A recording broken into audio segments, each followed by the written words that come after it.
My name is Jenna Palant, and I'm a style-crazed full-time creative living in sunny San Diego. In 2016, my husband and I purchased our forever home, and now, in between balancing my upholstery business, our 4 dogs, and just life in general, I'm going to renovate our home room by room, project by project myself, with some fun help from a few of my friends along the way.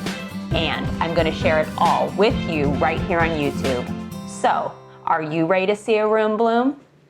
Y'all, these cushions are kicking my butt.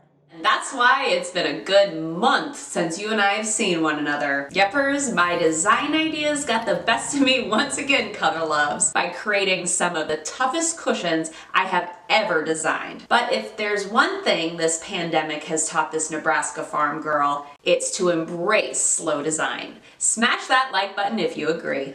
Last time on Room Bloom, I had just constructed the first of the 4 full-length seat cushions for one of the DIY built-in concrete sofa structures in this sunken living room space I have been renovating in our San Diego fixer-upper home for the past year now. And after sewing up and stuffing the remaining 3 long buttes, it was time for round 2 of upholstery for me to figure out exactly how I was going to execute my back cushion design idea, as I had never ever made cushions quite like these. But per the usual, me thinks if there is a will, there is a way. And like any upholstery cushion design, dry run, it's all about the measurements, y'all. So I got to tape measuring. Measuring, measuring, measuring. And a great chunk of mulling over how I should execute these back cushions. Because while I had endless design options available, I needed the overall design to be decade appropriate while also being aesthetically pleasing to Jenna's perfection bitch of an eye. Oopsie daisy.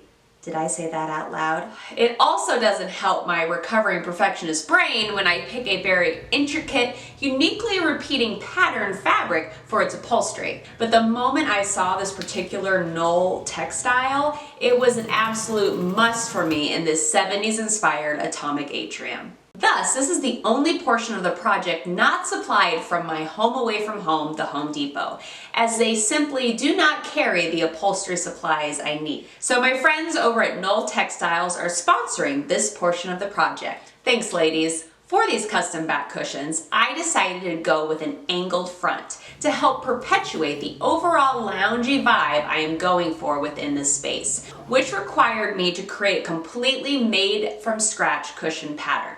And basically from that decision on, I just kept making these back cushions more and more complicated. Why? Well, for starters, once I solidified the back cushion's design, I quickly realized I had yet created myself another issue, as I did not have a long enough foam saw to create the same angled front for each back cushion stuffing. Hell, I'm not even sure a long enough foam saw actually exists here on this earth.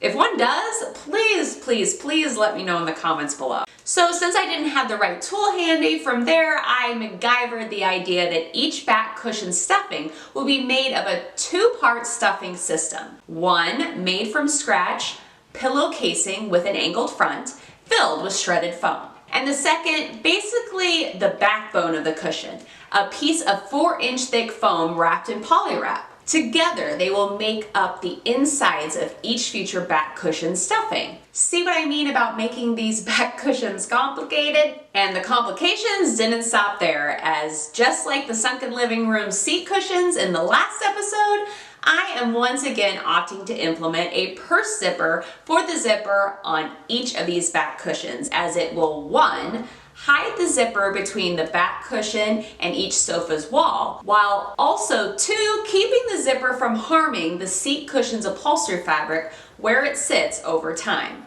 which is yet another design decision I made that helped further complicate these back cushions.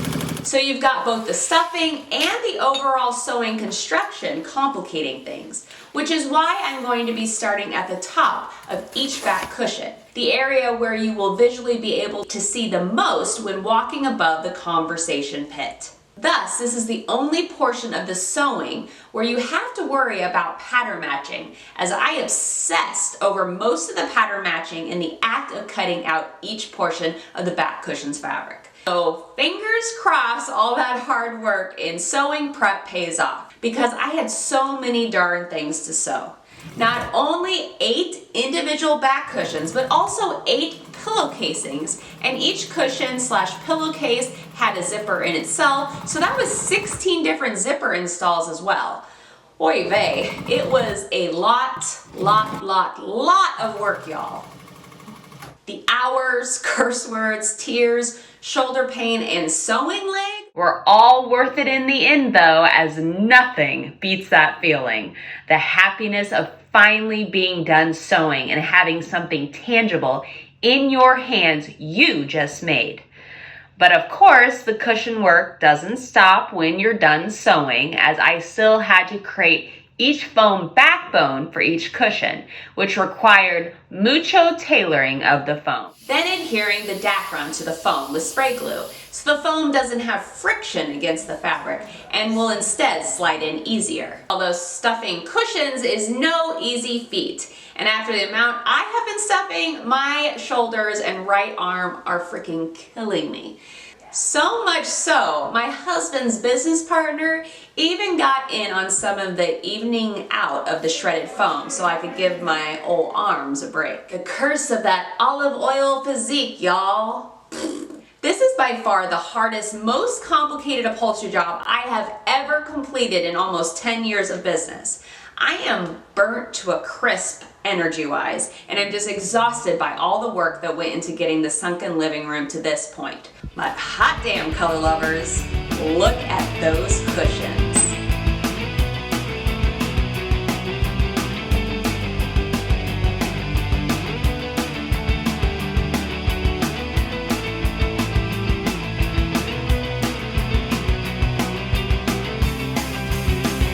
This double agent fabric by Knoll Textiles with its large scale, tri-colored pattern was the perfect man for the job in our 70s inspired sunken living room space. Now, I do realize some of y'all might be wondering about the step-by-step instructions for these back cushions, like I did in the last episode for the seat cushions.